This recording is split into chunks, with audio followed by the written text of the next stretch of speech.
Alrighty, here we go. My name is Travis Neville. This is the Travis Neville Podcast, and I just had a conversation with Jack Donovan. Um, Such a big deal. If you're not kind of in this masculinity space, maybe you don't know who he is, but if you've read my book, you've definitely read his, The Way of Men, and he's got several other ones after that. Fire in the Dark is his newest one. It's excellent. I recommend you get them all if you can. Uh, the guy was an inspiration to me. His, The Way of Men, I read it when it first came out, and it was a time in my life where I needed that. And then I found Jordan Peterson shortly after that. And between those two guys, that's why I'm here. I mean, that's why I've written my books. That's why I'm running this podcast. I'm not exaggerating that. If it weren't for both of them, you wouldn't be listening to me right now. I tried to be as calm and as cool as I could be, like actually get a gauge on who he is as a man and like talk to him like an equal as much as I could. Hope I didn't fanboy out too bad. I have talked to him before. I talked to him on the phone a couple years ago when I was going through some shit. He answered the phone and helped me out, gave me some good advice. Here and there he's given me some great advice when I needed it about publishing, different life things. Anyway, this is the first time I ever got to really have an at-length conversation with the guy.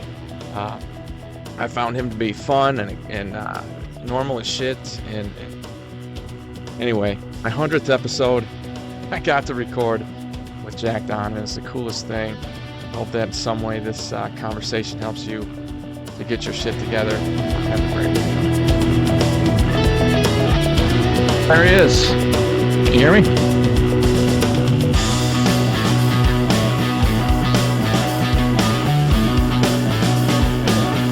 There you go. What's happening, man? How are you? I'm all right. You're in Utah, correct? Not anymore. No, I'm in Arizona. How do you like that? It's nice. It's already warm. Yeah, it's not here, man. I'm in northern Michigan, and warm is not something you describe where we are. Yeah, it's already walking the dog shirtless kind of weather out here. No shit.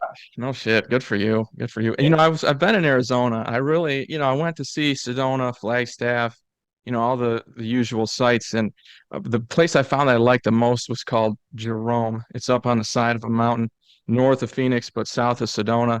It's beautiful, man. It's the coolest place I saw there. You don't look like you've heard of it yet. I've heard of it. I haven't been there yet. Yeah, it's kind of a hippie commune, stuff like that. A lot of woo-woo. You're into that kind of thing, right? That's a kind I of mean, deal. kind of, not really, Yeah. but Yeah. I've been up to Sedona. That's as far in that direction. I've gone up there, but I haven't taken another trip in that direction yet since I've been here. Yeah, I recommend it, man. There's, Route 66 and all kinds of cool stuff. In the Grand Canyon, you go far enough north. All that stuff. Usual thing. But so tell me about the quest, man. How's things going? I caught some clips of one of your groups. You were building a fire and doing some cool stuff. How was all of that going? Oh, it's going great. That was our first kind of event. We wanted to reenact the myth of the first men from the from Fire and Dark.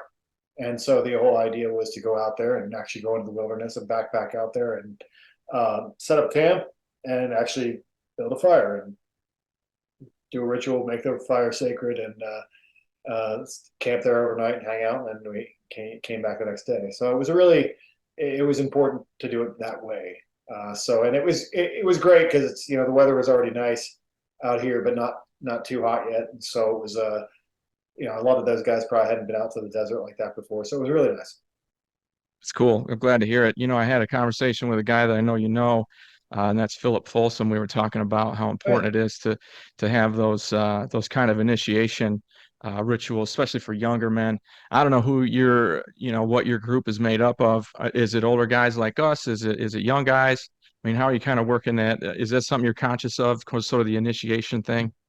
Initiation is a different thing, and I always like to. That's a very specific thing because I agree. with initiation, though, is always the next step is, well, what are you being initiated into? And because it describes a process of transformation. So you're going from A to B, and so what's Right. B? And so a lot Sure. of groups they do these kind of initiations, and I'm like, well, what are you really initiating? Yeah. Because in a tribal society, you would have had a situation where you'd have they're being initiated to the next level of that society, and then their Hmm. expectations of everybody are the same about what that means. Whereas, like, you go through a weekend and then you come out on the other side and you end up like, well, you're still going to into confused American clown world. And Yeah. so, like, there are no shared expectations. But, obviously in a group, then you're, being initiating the expectations of that group. I don't really call our stuff initiations, but as far as we have a good break. I mean, we had uh, out there, I would say the youngest guy actually missed his flight, but mostly like late 20s, early 30s, and then we had a guy who's kind of an international man of mystery. He's pretty awesome. He's has a million skill sets. I think he was a French. He was in the French Navy and all kinds of stuff. He's very cool. His name's Vic Verdier, and That's he cool. does kettlebell instruction and MoveNet and all kinds of things, and flies around the world everywhere. And he's almost 60. So Oh, we that's had that great. a nice little spread of that there, and a lot of really interesting guys. Yeah, it sounds like it.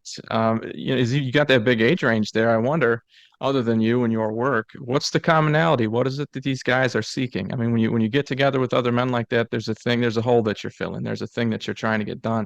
I wonder if you can boil that down and tell me what it is when you look at the guys who want to work with you. Well, you're still, it's still figuring that out. Obviously, it's a new group. I mean, I've only had it for like maybe 6, 8 months. Hmm. But so you're always trying to figure out, well, what are they getting out of it? What am I, how can I make them get more out of it? Sure. Where are we going? But for this group, I mean, really, they're looking for, some kind of meaning and identity. I So think common. meaning and identity uh, a sense of purpose and things like that. All these things that people look like when they look to some kind of spiritual group, right? They're looking Hmm. for. I've interviewed guys about that just to see like what do you mean by that? Like what when you say spiritual, because people will say like I want to get more spiritual. I'm like, what do you mean by that? That's just a broad topic. I Like, agree. and Yeah. normally it just means that they want to have a connection to something bigger Mm. themselves. I mean, obviously, if they're Christians, then they go to that route. Yep. There's all that kind of Yep. stuff. My guys, I mean, they're looking for something else, but like that's not the route for them. So they're trying to find something that makes sense to them, where they don't feel like they have to bullshit themselves. Like Right. so, like they're Yeah. trying to find something they really connect to, and they like obviously the ideas that I put out there are the common denominator in that sense. Yeah, for sure. I'm a fanboy out here for a minute. I mean, your work and Jordan Peterson's are what got me going, and I'm books deep and 100 podcast episodes in. So thanks for that inspiration. I'm sure you get that all the time. I wonder, man, if at the beginning, were you conscious of that? And I read an article where you talked about how you had skipped over some things that you read as a young man, and then when you got into your 30s, you're like, I need to read that shit again because there's some things that are common with masculinity across the world. Now, I'm putting words in your mouth, but so you had a big idea. I wonder if you knew it was going to do what it did. Oh no, not at all. I mean, I was just yeah, I mean, I was driving a delivery truck when I wrote the Way Man. Yeah. Oh shit. So I just saw a question I wanted to answer, and did a lot of really hard work on it. Wanted to do a good job. Mhm. It amazes me now because I don't feel like I get anything done. And I'm like, how did I work a 40-hour a week delivery job and write that book, which was good. It has a lot of citations. I did a lot of hard work. Yeah, the research You know, takes a long fucking time, that's for sure. yeah. So it took me. I mean, books generally take me 2 years, but then I was working. Now it would still take me 2 years. But Hmm. it's like Fire in the Dark took me about 2 years. But yeah, no, I had no idea that it would do as well as it did. And Hmm. become basically the kind of key point of my life, really. Sure. Uh, or influence Defining that, mark. or that it would be translated into French and German Yeah, and it's pretty cool. Italian and Polish. Uh, and so yeah, I didn't obviously have any sense of that, but I was serious about what I was writing and making sure that I was being accurate, Hmm. and so that was, I was serious about that. So I guess that, and I was, at the right place at the right time. Now we have a million guys writing about masculinity, and we have the Jockos and the Yeah. whatever. I mean, even Jordan Peterson really wasn't a big deal. I mean, obviously, because he was a big deal in the world in the sense that Hmm. he was a teacher and whatever, Hmm. but he wasn't really. He hadn't really broken into like the point where I remember like 2014 after The Way of Men came out, people started to ask me like, "Oh my God, have you read Jordan Peterson? Oh my God, have you read Jordan Peterson?" I was like, "No, no, I haven't." Yeah. He's Canadian. I said everything I said first and by myself. Yeah. Yeah. So I spent years where I just actually purposefully not listening to anything that Jordan Peterson said so that I could be like original. And Oh, I didn't want to be like yeah. ripping off of him, you know? And, Yeah. uh, and so I could say, and finally someone gave me like a free ticket. And so I went to see him speak, recently, up in Salt Lake City. Yeah, no, yeah, I wanted to keep that out of the sphere, but those, Sure. and my point was that all that stuff wasn't really happening in Hmm. 2012, or Yeah. 2011 or 2010 when I was writing that stuff. So Yeah. it wasn't really out there yet. But now there's a lot of people writing about masculinity, whatever. And so, like, Hmm. would it make the same impact now? Probably not. But Oh, I that disagree. was the I first one. disagree. Okay. Yeah, you were in the right place at the right time, that's for sure. Kind of like Yeah. that's why Shakespeare got famous because he came out right after the printing press. I mean, it makes sense, right? I mean, there is some timing involved, but if your quality isn't there, nobody's going to give a shit, Jack. I mean, that's what it Oh, is, for sure. I'm still right. Like I said. Yeah, yeah, still there. Yeah. Yeah, for That sure. that accuracy thing you mentioned, when I think of the accurate, I think of two different things. Like I want to make sure if I'm going to cite something, if I'm going to add some research, that obviously has to be accurate. But then there's also the piece that I think you're alluding to, and that's making sure that it's 100% you and you're not letting yourself be influenced by outside factors.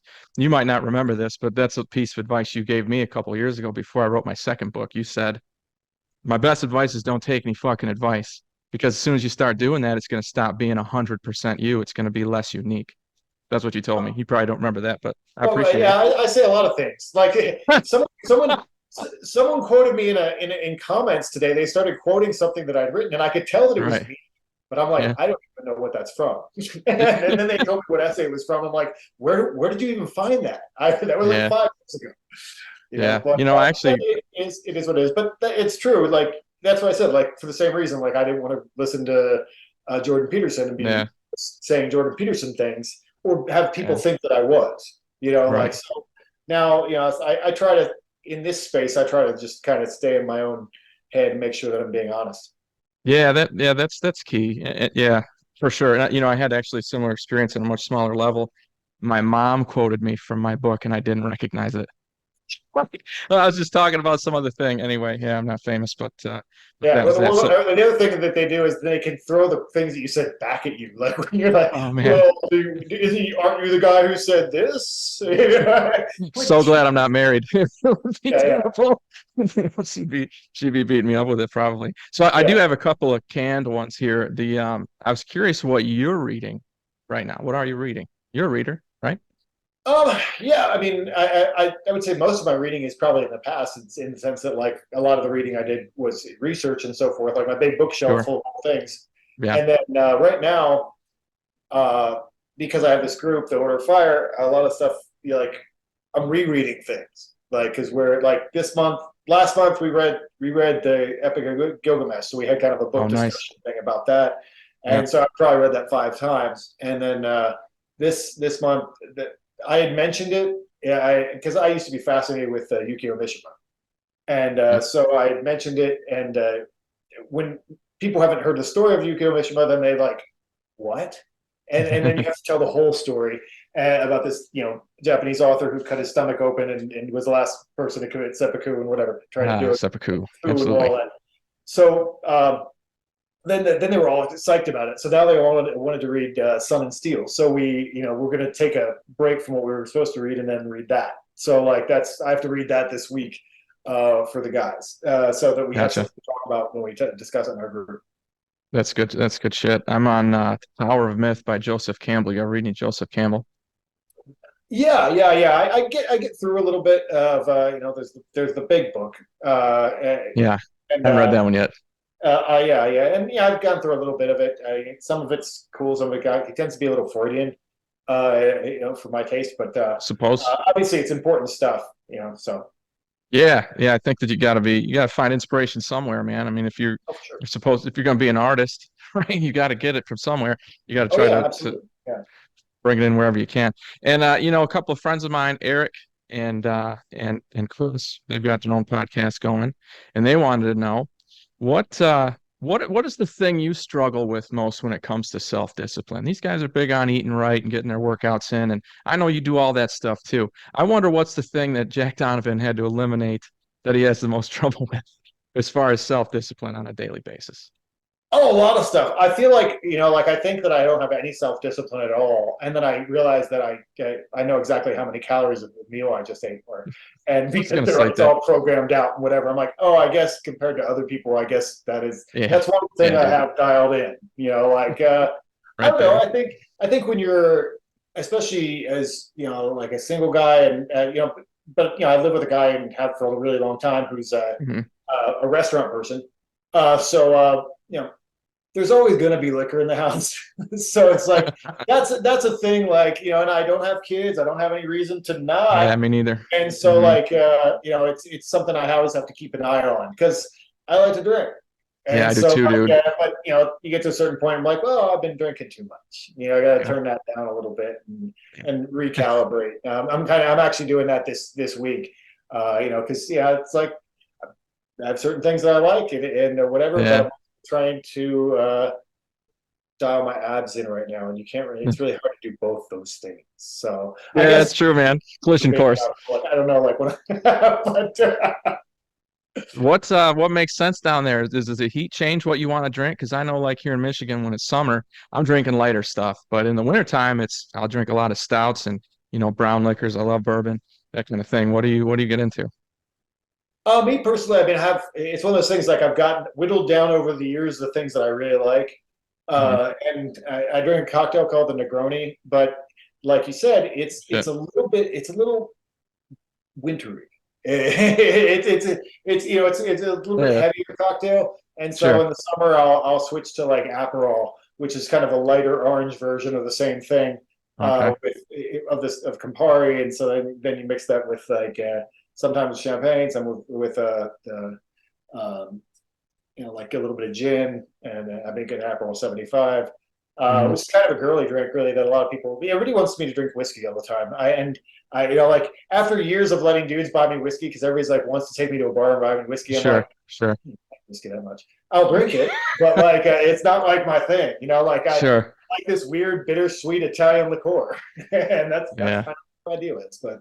But yeah, that and also yeah, once it gets to be 115 out here, yeah, then it's Yeah. like you're like no, you're in Margaritaville, like that's basically it. So Yeah, it's true, man. As it gets hotter, your tastes change. I find that I eat a lot less. I'll fluctuate by 10, 12 pounds just between winter and summer, just because when it's cold, you want to eat. There's a lot less daylight up here this far north, right?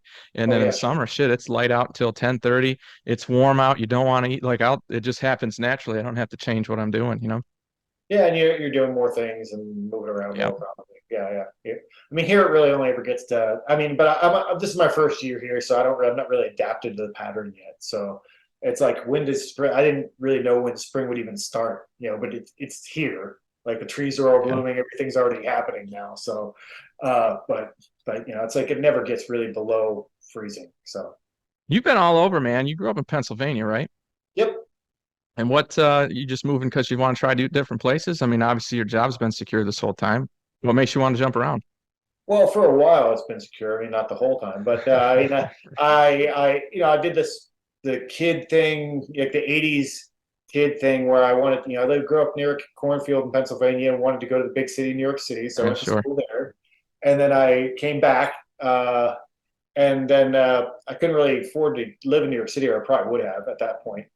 Hmm. Uh, but then, so I moved to San Francisco, which at that time you could afford to live in San Francisco, but Okay. now they're like the same. But Okay.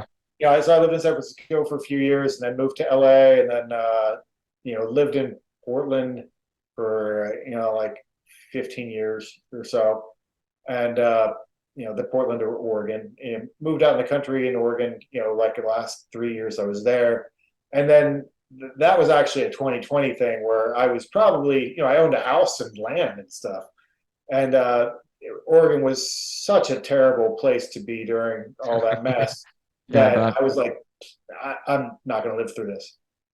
So I just left and went, I sold my house and moved to Utah.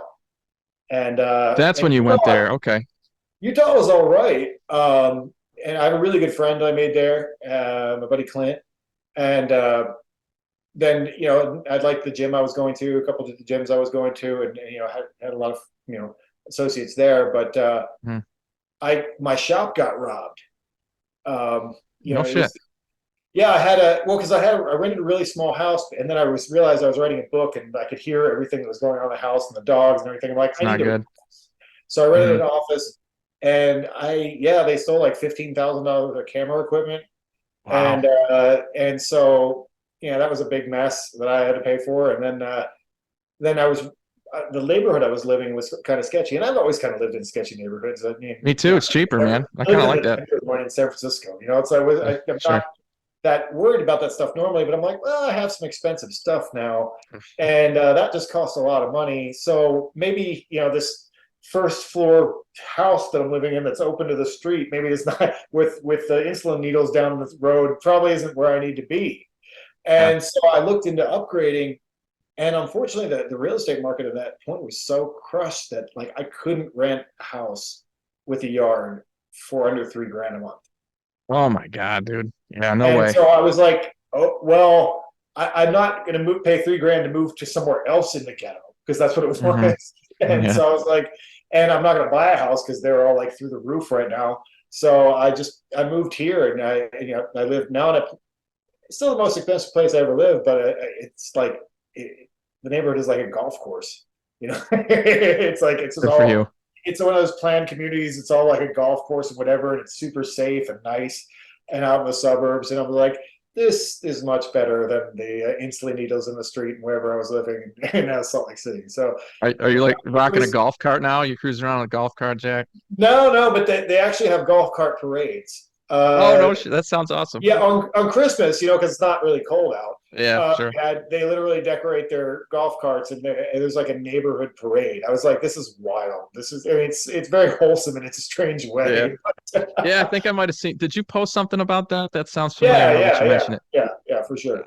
Yeah, dude, where I live, it's they have a parade as well. It's a Christmas parade. It is in the middle of winter, of course, because it's Michigan, and it's people on like homemade, you name it, antique tractors pulling modified outhouses. Like it's the most hillbilly thing you ever saw, but it's awesome. I love it because they're all, safe, wholesome, good neighbors, good people. They just like to party and they do it a little different here in the woods of northern Michigan. you All know? right. Yeah, it's good stuff. So back on the masculinity thing, been dying to ask you this. Who stands to gain from taking masculinity away from, let's just say, American men? Do you think it's a bunch of aspects to it, man? Do you think there's a grand scheme? I tend not to. Who gains from that? I asked another guy, Johnny L. Sasser. I don't know if you've heard of him, but he had a he's a military guy. He started talking North Korea and China and all this stuff, and of course they would have to gain, but who stands to gain? I mean, we can agree that it's gone downhill, correct? Who wins there? I mean, who has something Well, to I gain mean, from that? if you're under the assumption that people want to, it, you just logically, if you're thinking about a nation that wants to survive and do well, that doesn't make any sense, Not at all. Absolutely not. right? But then if you are looking at it as a group of oligarchs who actually don't care, it makes a lot of sense. So that's if you're still looking about like, well, they're just being mistaken. They can't like, why are they mistaken? They're doing such silly things, and then realizing that they don't care and they're all being Yeah, paid on the back end, and they yeah, don't care if they have a golden parachute on the way hmm, out, and they're yep, all buying beachfront houses while they spend our money and make everybody trans and whatever. Like yeah, it's yeah. that's what's going on. And and I wish it wasn't, but that is the case. And there's a guy named James Lindsay who does a really good job, and I kind of mention him all the time now. A couple of my friends turned me on to him. I write about things James like Lindsay. the Empire of Nothing and so forth in I was the going to mention that when you started talking. I was going to say Empire Nothing. Keep going. yeah. I mean, I mentioned that in, obviously to become a barbarian, but Mhm. he really does a really good job of all the things I talked about. He talks about the same things, but then really drills down on how Marxism caused them and what the actual religion of Marxism is and what Okay. they're trying to do and how it's like this weird Gnostic death cult, which they're trying to like, break everything apart, and they don't care if it comes back together. They're just trying to Yeah. break. And Yeah. and so like that's if you really start to understand that, you're like, oh, well then all this actually makes perfect sense. Like so it's kind of a weird thing. It's a dark rabbit hole. But Yeah. I think that's kind of what's happening right now. And so, hopefully they screw up. Really, that's the idea. That's kind of what we're hoping for, really, is that they don't do it. They aren't as smart as they think they are, and that things right themselves, and like to a certain extent, there's enough public opinion that is like, hey, wait, you're messing with our kids now and stuff like that. Yeah. And that's happening a little bit right now. And I just I hope that they don't have it all figured out. Man, I can't imagine that they do, and I'd like to have a lot more faith in just our American rebellious nature, right? I mean, the people who came here initially, they were trying to get away from some shit, and here we are, we got our own thing going. Americans don't like to be told what to do. Long story short, and we can agree that what used to be kind of a leftist extreme thing has now become very mainstream, and so that's gonna, kind of stimulate that rebellious nature, I think, and we're seeing it more and more. As you said, 10 years ago, you were writing about things that nobody else was writing about yet. And now a lot of people do, which tells me it's gaining steam. So I'm hoping I can be more positive about it. Folsom said the same thing. He said he's got too much faith in human nature for all of this shit to actually take us down. But, I mean, every empire rots from within, right? We know Well, they that's say what happened in 250 Rome. years, we're about out. We're So, just about there, dude. they last about 250 years, and we're about there. So Yeah, who knows? I would prefer. I'm very American by nature. me I don't too. know that I could really. Uh, I'm probably so American that if I moved somewhere else, it'd be so obvious how American I am. But I would love Yeah. this continue in some good form. I'm a big Washington fan, obviously, and but whatever's going to happen is going to happen. Like and When you say I hate to make predictions at this point because everything is so up in the air. Oh, it is. I agree. When you say you're a Washington fan, you mean Washington, D.C., or you mean the Washington football team? Definitely not the DC, Good. but That's what I thought. as in George. Oh, right. Yeah, yeah. You recommended the Ron Chernow biography. And I mean, it Yeah, took 2 years off my life to read that thing because it's bigger than hell, but it was excellent. And it's so good that I'm actually reading the Grant, not Chernow one now. He's great, man. And you get to see that he did it. You know this. I'm not telling you anything you don't know, but he's a guy who wanted the impression of him to be what he did and not what he said. And so you don't know much about him as a man, but you read that Ron Chernow book, and you yeah, get to know who he was. It's the coolest thing. Like he had so many personality things that it's not out there in popular culture. yeah. I can't think of. I mean, yeah, and obviously there's probably other biographers who could be like, well, it wasn't really like that, whatever, like because they Sure. always that's the way things are. But if we just take that Chernow biography as a frame, find me a better example of how a man should behave in a leader. Can't I do don't it. think like that's pretty much dude did everything as right as you can with still being human. What I It's like about him impressive. is he never sought power, Jack. Yeah, He just wanted to live his life, and other people came to him and said, "You're our guy." And he said, "All right, sense of duty, I'll do it." And he did it twice, and he did it really well. There was another dude, and it was either Roman or Greek. I think it was Roman, named Cincinnatus. Obviously, yeah, the city of Cincinnati is named after him. And I've often heard Washington referred to as the American Cincinnatus. Same yeah, guy did the same thing. And that's the thing. I don't know if we'll ever see that again in our lifetimes, as a leader who was put there by the people and who didn't seek that power. I mean, that's incredibly rare. yeah, yeah. No, it is, and you just look at all the. I like this when you look at all the behavior of people online and so forth, Please don't make me. and it's hard because the high road actually doesn't get you a lot of clicks. Mm-hmm. It doesn't get clicks and likes as fast as the low road does. Mm-hmm. But the culture that you see online, you see, especially even like with masculinity guys, you see all this stuff happening. It's like they're all gossipy and they're all like trying to take pot shots at each other to get attention because that's what people like. Because Yeah, especially when you're on marketing. YouTube, you're like, I made a video taking down this guy, and then everybody pops popcorn like, oh, and then that's where all the clicks and all the likes come from and whatever. And it's all drama. It's all like girly drama. And it's like I always like to look at that and I'm like, would Washington do that? Nope. No, Like, yeah, like that's like that's not really how you want to behave. Yeah. But that's what you see everywhere. It's just yeah. It's the next item for your website, Jack. Those little bracelets that say WWWD. What would Washington do?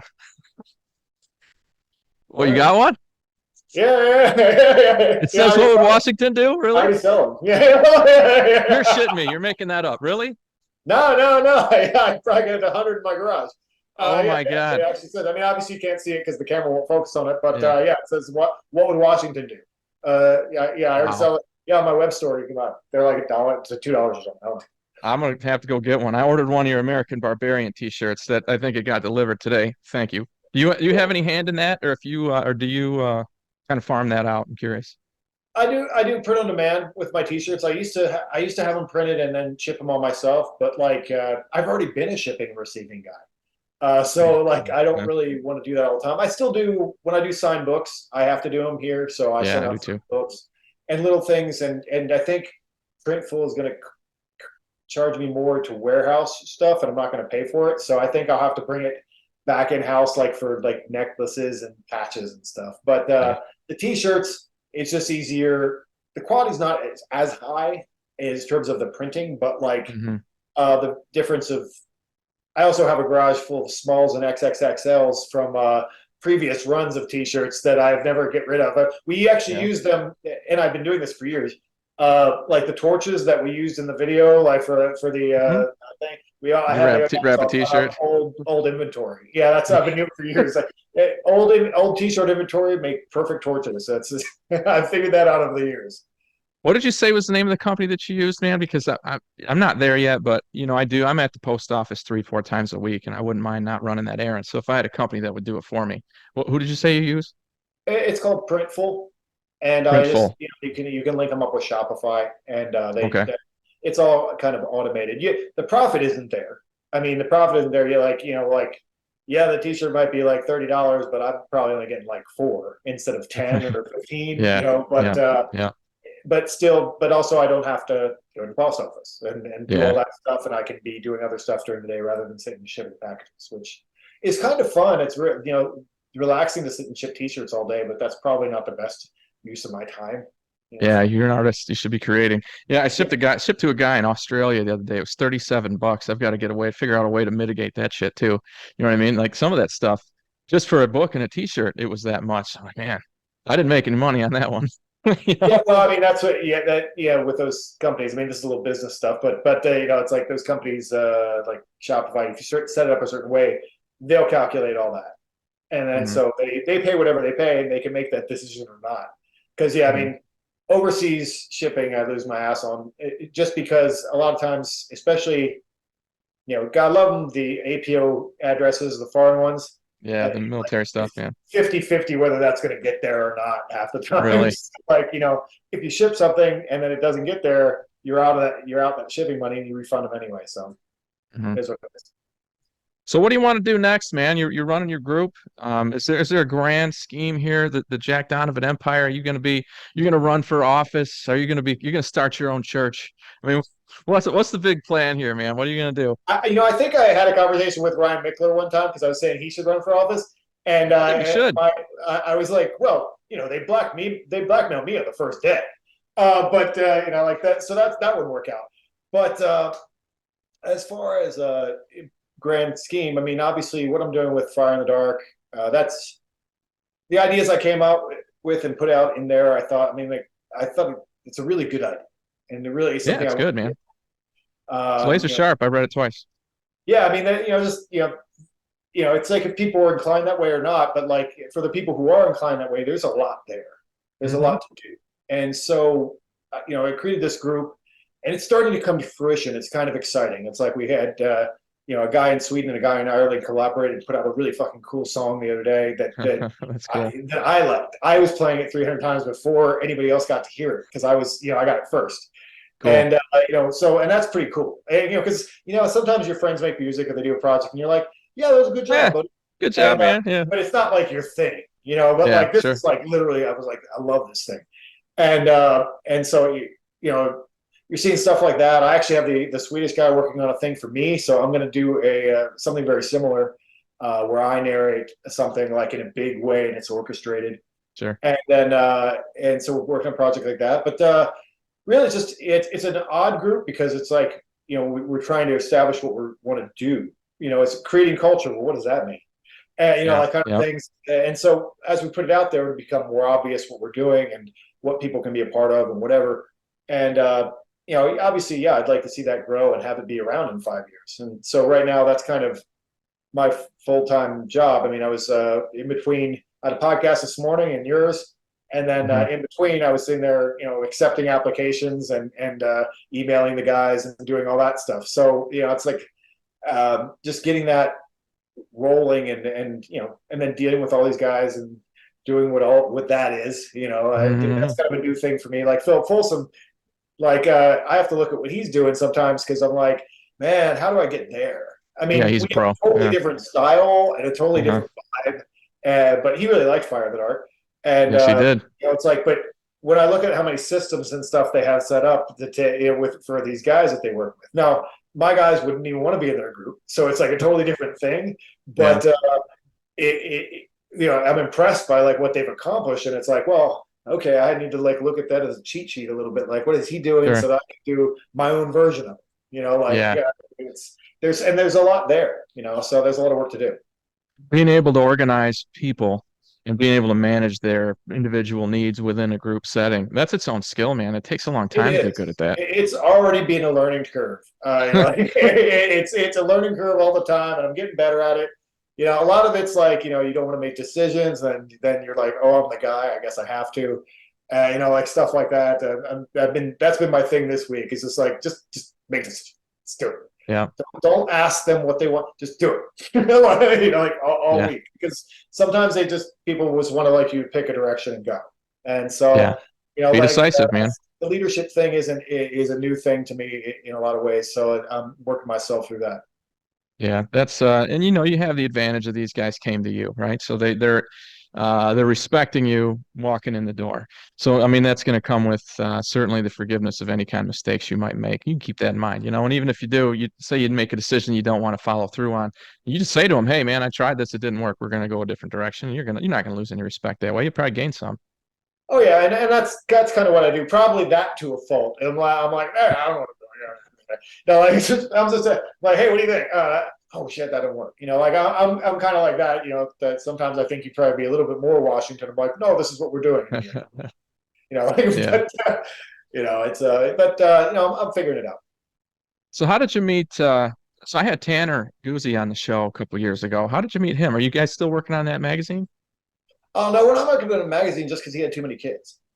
He's got a lot. Basically, Yeah. yeah, and that's really the reason too. Like we started this project together, and we had met at the 21 convention many years ago before his book even came out. I actually have a blurb on his book or whatever because we worked together at Hmm. that time, and then Appearance of we just power. got along really well. And his take on style is stuff that I would say, but I don't really write about that. Like it's like, well, yeah, obviously how you look matters and what you look like matters. I mean, obviously I take some interest in that kind of thing, Hmm. and it does make a difference. And Hmm. so we always connected on that kind of issue. And then we started chess, but then he said he had his like I think it was his fifth kid, and then his fifth kid. He's like, wow, that really threw us off. Like we had it all figured out for the first four, but like the fifth one threw us off. And Blows my then mind. all kinds of stuff that went on, and then he had his sixth coming, and then he's just like, I can't do this right now, like so, like he just had bitten off a little more chew, and I didn't want to do it by myself, so we did it for a year, and that was really the year I probably should have been promoting Fire in the Dark more, but we did chess, so now I'm Right. kind of catch up to do really what I wanted to do with Fire in the Dark. So Gotcha. Yeah, and that's not a thing you can't go back to if you ever wanted to. I mean, you still have all the trademarks and copyrights and all that, I'm sure, and the work is there. So if you guys decided to go back to it, you could. Yeah, it's a cool idea that someone should do, but they should throw $1 million at it first. Like, It's every like idea. That's yeah, every I idea, know. Jack. Yeah, it's like for two guys doing it. That was it's like kind of thing. If you're going to do it right, you kind of need a staff, Hmm. and also you have to really want that to be your job. And it was like, I mean, yeah, I even had Bedros look at it, and he's like, oh, we could do this, and then I could talk to people, whatever. But I'm like, well, then I had to be like, do I want to be a magazine editor for the next 10 years? Because that's what that is, and the answer Yeah, is it's no. pretty time consuming. Copy editing So is no thank yeah, you. Yeah.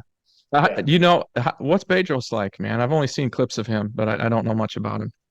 He's a really cool dude. I mean, he's really impressive in person. I was really impressed with him meeting Seems him. commanding, like he would get your respect right away. Hey, Oh, for sure, for sure. You'd be in a room full of dudes, and if Bedros told everybody to sit he'd be down, the they guy. yeah, Yeah. like it's like he's an impressive guy and has accomplished a lot. And he's thankfully always been really cool to me, and he really liked the way I've been. So like really really solid dude. Yeah, I got to reach out to him. I don't think I'm at that level yet, but he'd be a good guy to have in your circle, I would imagine. Yeah, he's a big he's a big dog for me. Like Yeah. it's like, okay. Yeah. Like I hit him up to go on his podcast, and I was like, is he gonna say yes? Is he gonna? But Really? You had that? Really? Because I was every time I reach out to you, I'm like, he's probably gonna say no or he's gonna ignore me. You have that too? Those are the oh guys yeah, like you reach I out to them, mean you feel the everybody same way? does. There's all kinds of different levels. It's not like Joe Rogan's gonna fucking return my call. Mine either. I think there was a time when that was a possibility, but I think that he's actually too big right now that would even be it would be off the table. I think that as much as I would love to hear that interview, obviously, Yeah, I think that his purpose is a big one. I think that yeah, I would tell you that he's our modern Walter Cronkite almost. Like he's got no agenda, right? Anybody who comes on there, he's going to allow them to tell the truth, and he's going to ask them unique, interesting questions. He actually cares, and he goes both sides. I mean, for lack of a better place to find it, I think it's almost the most clear news source that we have. yeah, yeah. I mean, and dude saved the world. Like, like I really think he did for a minute. Like, Which time? Which I one? mean, when he had those doctors on a Oh couple yeah, years okay. ago, About the COVID stuff. Yeah, that broke the narrative, and yeah, it like did. that changed a lot of things, and everybody was Hmm. the people who were trying to keep that going really mad. Yeah, And by letting that happen, I mean, he probably gave us a little bit of a break, yeah. for a while, So, Did but you if you don't mind my asking, did you take the vaccination?